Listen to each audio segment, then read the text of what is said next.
मैं रेनू मैम, आपकी हिंदी अध्यापिका। बेटा हमने कक्षा 8 का पहला पाठ पढ़ा था, आवेगी रवि की सवारी। आज उसके अभ्यास ग्रहण करते हैं।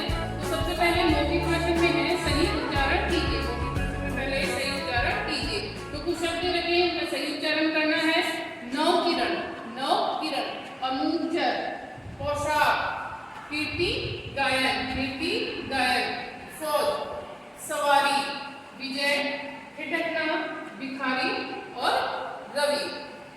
अगला प्रश्न है हमारा, निम्नलिखित प्रश्नों के उत्तर दीजिए। निम्नलिखित प्रश्नों के उत्तर दीजिए।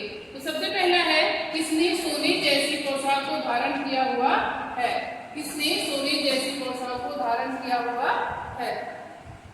तो पहला प्रश्न है, पहला प्रश्न, किसने सोने जैसी पोशाक को धारण किया हुआ है?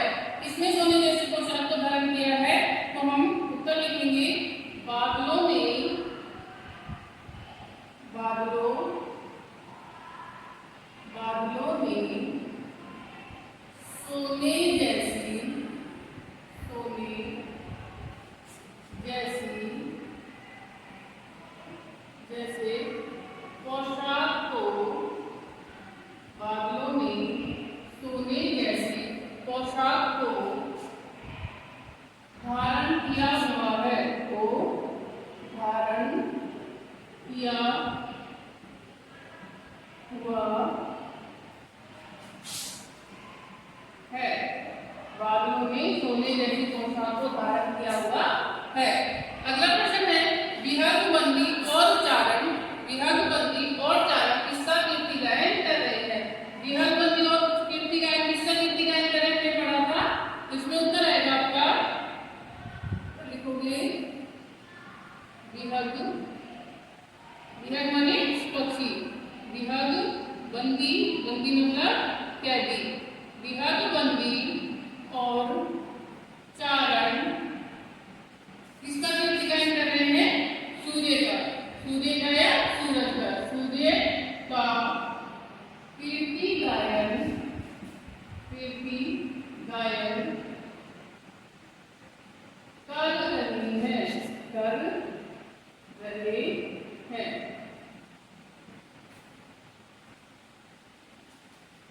अगला प्रश्न है, कवि ने रात का राजा किसे कहा है? कवि ने रात का राजा किसे कहा है? पढ़ा था हमने चैप्टर में, किसे कहा गया है रात का राजा? तो कवि ने, कवि ने रात का राजा, कवि ने रात का राजा किसे कहा है? चंद्रमा को। कवि ने रात का राजा चंद्रमा को कहा है। कवि ने रात का राजा चंद्रमा को कहा है। अगला प्रश्न, कवि ने रथ पर सुशोभित सवारी किसे कहा है? कवि ने रथ पर सुशोभित सवारी किसे कहा है? तो उत्तर है इसका, उत्तर है कवि ने, कवि ने रथ पर, कवि ने रथ पर सुशोभित सवारी, सुशोभित, सुशोभित यानी सजी हुई सवारी, सुशोभित सवारी सूर्य की, सूर्य की नवकिरण, सूर्य की नवकिरण, नवकिरण,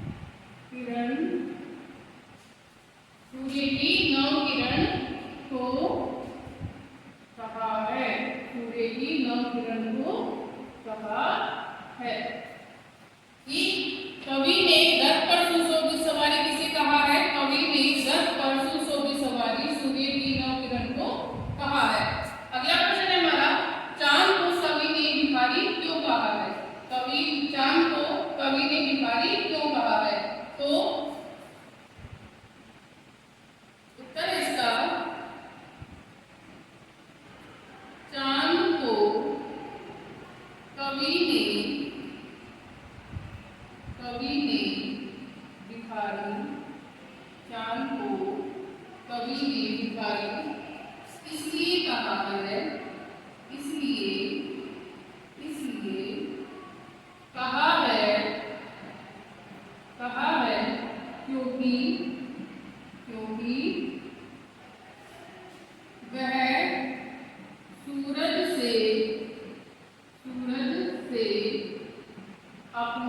प्राणों की, क्योंकि वह सूरज से अपने प्राणों की, अपने प्राणों की भीख मांगते, भीख मांगते, भीख मांगते चित्रित, चित्रित हुआ है। देखो जब प्रश्नों को कि किसने सोने जैसी पोशाक को धारण किया गया है, तो बादलों ने सोने जैसी पोशाक को धारण किया हुआ है। दूसरा प्रश्न, विहंगबंदी और चारण किसका कीर्ति गायन कर रहे हैं, तो विहंगबंदी और चारण सूर्य का कीर्ति गायन कर रहे हैं। तीसरा प्रश्न है, कवि ने रात का राजा किसे कहा है, कवि ने रात का राजा किसे कहा है, तो कवि ने रात का राजा चंद्रमा को कहा है। कवि ने रात का राजा किसे कहा है, चंद्रमा को। अगला प्रश्न चौथा, कवि ने रथ पर सुशोभित सवारी किसे कहा है, कवि ने रथ पर सुशोभित सवारी किसे कहा है, तो कवि ने रथ पर सुशोभित सवारी सूर्य की नौ किरण को कहा है। कवि ने रथ पर सुशोभित सवारी सूर्य की नौ किरण को कहा है। पांचवा प्रश्न, चांद को कवि ने भिखारी क्यों कहा है, चांद को कवि ने भिखारी क्यों कहा है, चांद को कवि ने भिखारी इसलिए कहा है क्योंकि वह सूर्य से अपने प्राणों की भीख मांगते हुए चित्रित हुआ है। कविता में जो चांद है वो सूरज से अपने प्राणों की भीख मांगते हुए चित्रित हुआ है। इसके आगे करते हैं प्रश्न। अगला प्रश्न है हमारा विकल्प चयनात्मक यानी वस्तुनिष्ठ प्रश्न। सही विकल्प, उचित विकल्प पर सही का निशान लगाइए, जो सही उत्तर है उस पर सही का निशान लगाना है। तो प्रश्न पहला इसमें, सूरज का रथ सजा है, सूरज का रथ सजा है, सूरज का रथ किससे सजा है, फूलों से, बादलों से या नौ किरणों से, फूलों से, बादलों से या नौ किरणों से। तो सूरज का रथ किससे सजा है हमारा, नौ किरणों से। किससे सजा है, नौ किरणों से।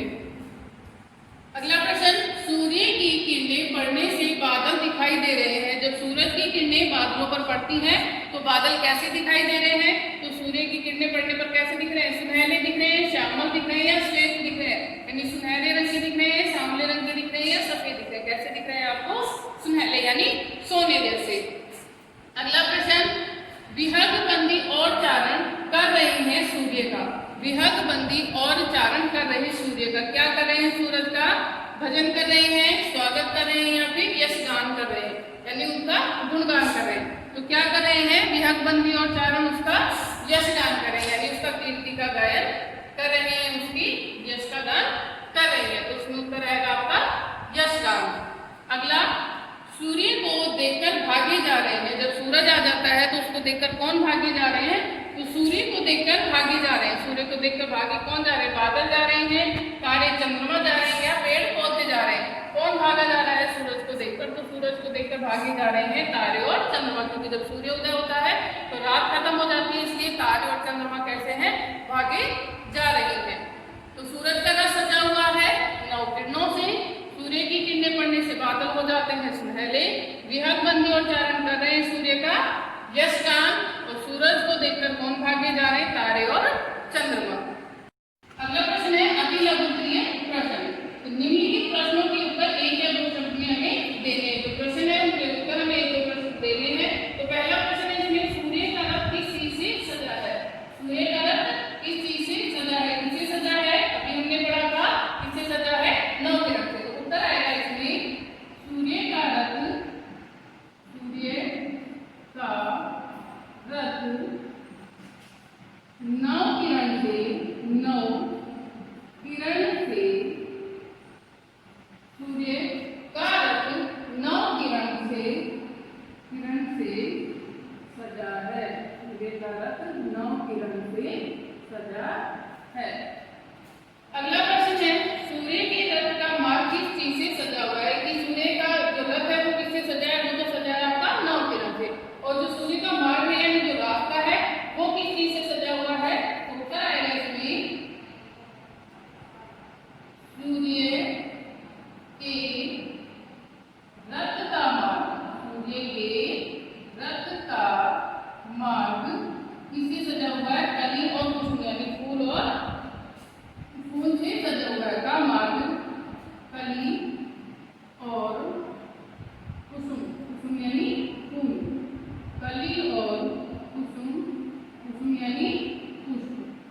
कुसुम से सजा है। सूर्य का मार्ग कली और कुसुम से सजा है, यानी जो सूरज का मार्ग है उसके अंदर कलियां और कुसुम यानी फूल सजे हुए हैं। अगला प्रश्न है, बादलों को कविता में क्या माना गया है? बादलों को कविता में क्या माना गया है? उत्तर लिखेंगे इसका। बादलों को, यहाँ से लिखते उत्तर, बादलों को कविता में, बादलों को कविता में क्या माना गया है? अनुचर। अनुचर यानी सेवक। बादलों को कविता में अनुचर अर्थात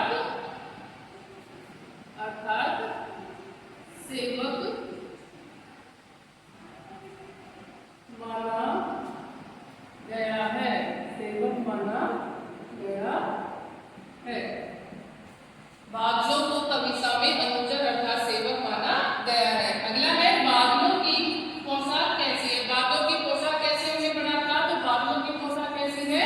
सोने जैसी। तो उत्तर आएगा इसमें, बादलों की पोशाक, बादलों की पोशाक यानी पोशाक मतलब वस्त्र। जो बादलों ने वस्त्र पहन रखे हैं वो कैसे हैं? सोने जैसे। जब सूर्य की किरणें उस पर पड़ती है तो वो कैसे लगते हैं? सोने जैसे। तो बादलों की पोशाक सोने जैसी है। बादलों की पोशाक कैसी है? सोने जैसी है। बादलों की पोशाक कैसी है? सोने जैसी है। लास्ट क्वेश्चन है इसका, सूर्य के रथ को देखकर कौन भागे जा रहे हैं? सूर्य के रथ को देखकर कौन भागे जा रहे हैं? उत्तर आएगा इसमें, सूर्य के रथ को देखकर, सूर्य के रथ को देखकर, सूर्य के रथ को देखकर तारे भागे जा रही हैं। सूर्य के रथ को देखकर कौन भागे जा रहे हैं? तारे भागे जा रही हैं। कविता में हमने बताया था कि जो तारे हैं वो फौज के समान लग रहे हैं और फौज ऐसे लग रही थी उसके सामने भागी जा रही हो। तो बादलों को कविता में क्या माना गया है? बादलों को कविता में क्या माना गया है? अनुचर और सेवक। अनुचर या फिर सेवक। अनुचर का मतलब होता है सेवक। अगला प्रश्न, बादलों की पोशाक कैसी है? बादलों की पोशाक कैसी है? सोने जैसी। बादलों की पोशाक कैसी है? सोने जैसी। बादलों की पोशाक सोने जैसी है। सूर्य के रथ को देखकर कौन भागे जा रहे हैं? तो सूर्य के रथ को देखकर कौन भागे जा रहे हैं?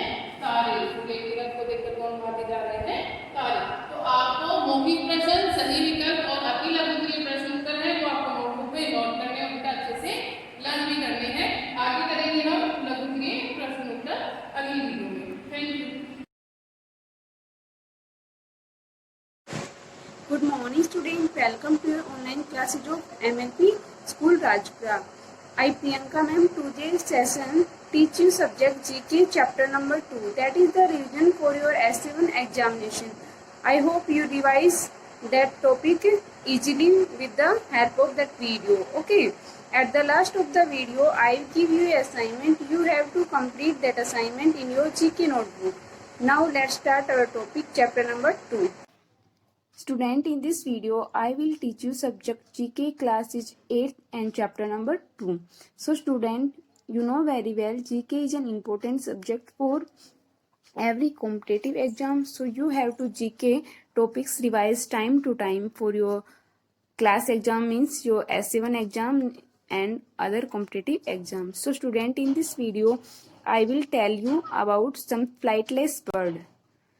Here some flightless bird means जो बर्ड की कैटेगरी में आते हुए भी फ्लाइटलेस है, उड़ नहीं सकते. और first is, it is the largest bird. It lives in grassland of Africa. ये लार्जेस्ट बर्ड होता है और अफ्रीका के ग्रासलैंड में मिलता है. It can run very fast. It eggs are largest as they are so hard that even a child can stand of them. Means इसके eggs भी सबसे लार्जेस्ट होते हैं और एक बच्चा भी उनके ऊपर खड़ा हो सकता है. और इसके 2 टॉयज होते हैं. तो answer is ostrich. Next one is, this bird is also large and it found in South Africa. It can run very fast by spreading its wings out like a sail. Means अपने जो पंख है उनको फैलाकर ये बहुत तेज दौड़ सकता है. the wings, the male of this species incubate the egg and look after the babies. Okay. It has 3 toes which help to run fast. इसके 3 टॉय होते हैं जो इसको तेज दौड़ने में इसकी हेल्प करते हैं. तो answer is MU. Next one is it is found in Antarctica region. It swims with its flipper like wings and uses to its web feet as rudder, the largest among them. जो इसमें सबसे largest होता है penguin की category में तो उसको सब एम्परर बोला जाता है, और जो सबसे स्मॉल होता है emperor penguin and the smallest are little blue penguin होते हैं. जो सबसे इसमें लार्जेस्ट होता है उसको बोलते हैं एम्परर पेंगुइन एंड जो स्मॉलेस्ट होते हैं उनको बोलते हैं blue penguin. Next one is this bird is also found in Australia and New Guinea. It is also in big size. The female species is bigger than the male. Mean जो female होते हैं इनके वो mail से ज़्यादा बड़े दिखते हैं और कलर भी उनका उससे ज़्यादा ब्राइट होता है. It is powerful leg to run fast. इसके जो लेग्स होते हैं वो बहुत ही पावरफुल होते हैं जो इसको तेज दौड़ने में इसकी मदद करते हैं. Answer is. और इनके जो सर पे हैं हेलमेट लाइक की क्रेस्ट का मतलब होता है शिखा होती हैं जो ये हेलमेट की तरह दिखते हैं. Answer is cassowary. Next one है नेशनल बर्ड ऑफ न्यूजीलैंड है ये, और इसके जो फीदर्स हैं fur like feathers hit the teeny wings. जो इसके विंग्स है छुप जाते हैं, इसके जो पंख है वो इतने बड़े होते हैं, और जो नोस्ट्रिल होती हैं उस पर एक लॉन्ग मीन्स लंबी चोंच होती हैं जो इसको swift out worm from the seal means कीड़ों को धरती से बाहर निकालने में मदद करती हैं. It is Sai and naturally. Sai और नेचुरल दिखता है. It is highly developed in of sense of smell means इसको सुगंध किसी भी चीज़ की बहुत ही जल्दी होती है. ओके. तो answer is kiwi. Okay. So student you have to revise all the name of that flightless bird. At the last of the video I will give you a assignment based on that chapter. You have to complete that assignment. You have to study also at the below given paragraph. Did you know in. Okay, now assignment chapter 2. Our first question is which bird has the largest egg? कौन से पक्षी के सबसे बड़े अंडे होते हैं? तो answer is ostrich. Next one is which bird has 3 toes? कौन सा पक्षी होता है जिसके 3 टोज होते हैं? Answer is MU. Next one is right the name of 3 flightless bird. तो आपको 5 गिवन है यहाँ पे, तो कोई भी 3 आप राइट कर सकते हैं. Ostrich, kiwi and MU like that. Next one is which is the national bird of New Zealand. New Zealand का नेशनल बर्ड कौन सा होता है? Kiwi. Next one is what is the geological name of turkey bird. You have to write that answer in the below of the chapter given. Did you know? Okay. Write the word meaning of the following. Incubates, webbed and crest. ठीक है, आपको इन तीनों words के meaning right करने हैं कि इंक्यूबेट्स का मतलब क्या होता है और वेब्ड का क्या मीनिंग होता है, क्रेस्ट का क्या होता है. वीडियो में मैंने तीनों वर्ड्स के मीनिंग बताए हैं. Okay. So you have to write the word meaning of that words. Thank you. Have a nice. Today's session teach you subject computer. Today's my computer subject topic is various type of computers according to their size and assembler and compiler used in computer to convert the language coding machine code. Okay, now start my topic. Student, in this video I will tell you about some basics of computer, and at the last of the video I will give you an assignment. You have to complete that assignment based on the video. Okay, so you have to see the video properly, and based on that video you have to solve the assignment in your computer notebook. I tell you about some basic types of computer in this video. Computer types are different according to their size and according to their working. So in this video I will tell you the computer types according to their size. There are many types of computer according to the size. In this video I discuss the different types of computer according to size. Let's start. There are many types. In the diagram you see 5 types of computer according to their size. First one is mobile computer, and next one is microcomputer, and next one is mini computers, next one is mainframe, and last one is supercomputer. Student, as given in the diagram, mobile computer are small and supercomputer are large computer. Okay. Now I tell you one by one what is mobile, what is micro, mini, mainframe and supercomputer. Student, these computers are used according to their working requirement. Some are easily portable.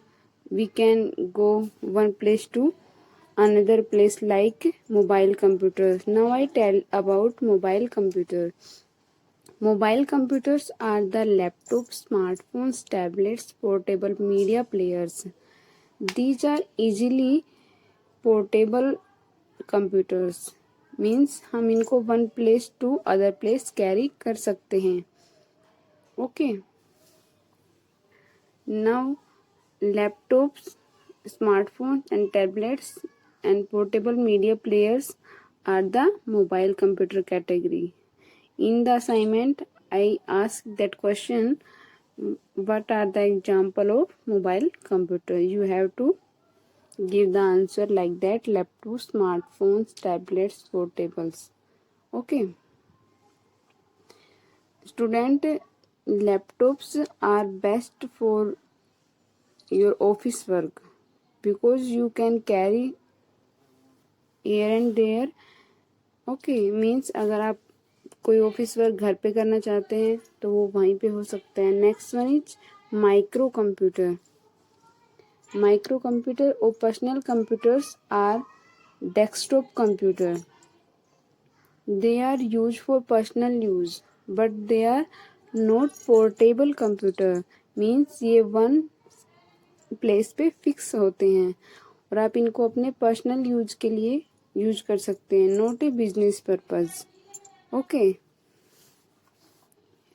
Like that in school में practical वगैरह के लिए हम computer lab में micro computer use करते हैं. Small office या small organisation में भी माइक्रो कंप्यूटर यूज होते हैं. Micro computer are not usable for large connectivity.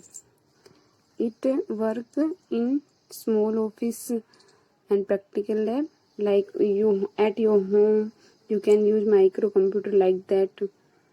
Okay, now I tell you mini computers. Mini computers, some example are given here: DCPDP, CDS 160A and STS 92. Student, that question asked you that what are the example of mini computers, so you can give like that example. But one thing is here, microcomputer and mini computer are different. Mini computer are bigger than microcomputer. Means इनकी जो capacity होती है और जो इनका size होता है वो माइक्रो कंप्यूटर से लार्ज होता है. That you see in the pictures here. Next one is main frame computers. Main frame computers होते हैं वो मल्टी यूजर्स कंप्यूटर होते हैं और ये लार्ज ऑर्गेनाइजेशन में यूज होते हैं. Okay. they are there is a server and all the system connect to that main server and it serve internet connection like that. Okay. Example of mainframe computers are IBM Enterprise and Unis ClearPath. These are the two examples. You see the size of that computers are larger than mini and micro computers. Okay. They are used in also satellite work and MAN LAN वैन में ये MAN में work करते हैं। Next one is super computer.